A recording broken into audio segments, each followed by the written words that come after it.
Today, I am honored to be sitting with renowned ecologist and Wild Kingdom co-host, Dr. Rae Wynn-Grant. We're going to talk about her new memoir. It's called Wildlife. We published this book at Get Lifted Books, which is my publishing imprint, and I couldn't be more excited to welcome Wildlife and Dr. Rae to the Get Lifted family. With that, I'm ready to dive in. I'm ready to dive in. Let's go. Now, Rae is an ecologist. That's right. She is a television host on Wild Kingdom, and now I expect she's going to be a best-selling author.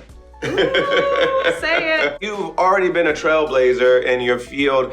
Tell everybody what it means to be a wildlife ecologist. It is a dream come true, and I really mean that. So I was a little kid who dreamed of being a wildlife ecologist, and that dream sprouted from watching nature shows on television. And I thought, what better life to live than to follow wild animals around and learn about them, and learn about their environment. When you're watching these shows, they're not usually hosts that look like you. Usually a white guy with a British accent. How was it possible for you to see yourself being someone that broke the mold of what people were used to seeing on those shows? There's that phrase, like, if you can't see it, you can't become it. Yeah. I didn't see it, but I did become it. Yeah. Part of it was me and my passion and my drive. Another part of it was that society changed, right? Because sometimes it's not just you. You could be the most passionate person out there, but there are real barriers to a type of success. The world was ready to see a different kind of person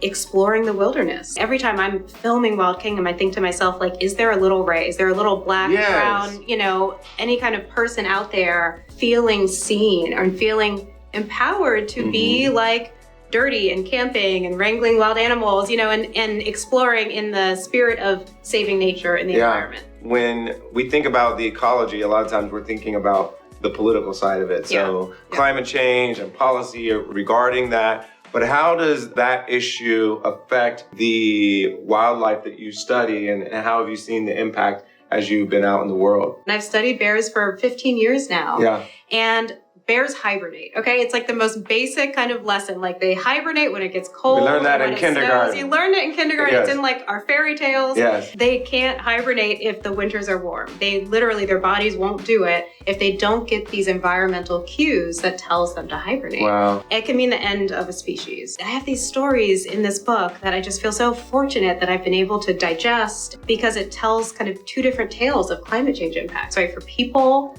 and it tells a story of these animals. Neither of these groups are empowered, right, to make change themselves. Like, bears can't do it. They can't fight climate change. You've talked about how maybe your wildest days are behind you as an explorer. Think about that balance that you have between your family life and your work life, and how you kind of figure that out and balance it. Oh my gosh. Well, I mean, I could use some advice. So to Same. anyone out there, like message me, tell me how to do it. I don't know a single other mother who has a lifestyle like mine. Yeah. But again, this is in the book. I mean, there are times when I had a baby and I went to Madagascar for 6 weeks. No phone, no FaceTime, no email, no text, nothing, completely cut off. What I've found is that, whatever you normalize for your children is normal for them. Yeah. It might not be normal for me because I had a different kind of mom, but my kids have only had one kind of mom. And it's a mom that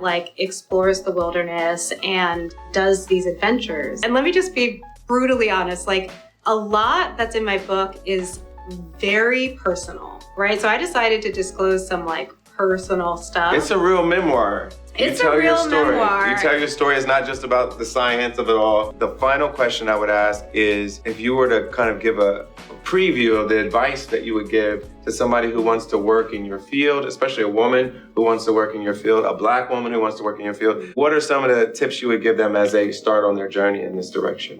I think my biggest piece of advice, which you'll find in the book, is about mental health and wellness.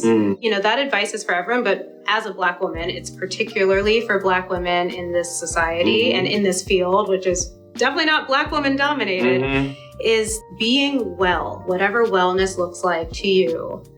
That is the most important thing. Rae, What a pleasure. Oh. I am so excited that Wildlife is a Get Lifted Books release. I hope this memoir inspires all of you to surrender yourself to a wilder life. You can purchase a copy of Wildlife now, wherever you buy books.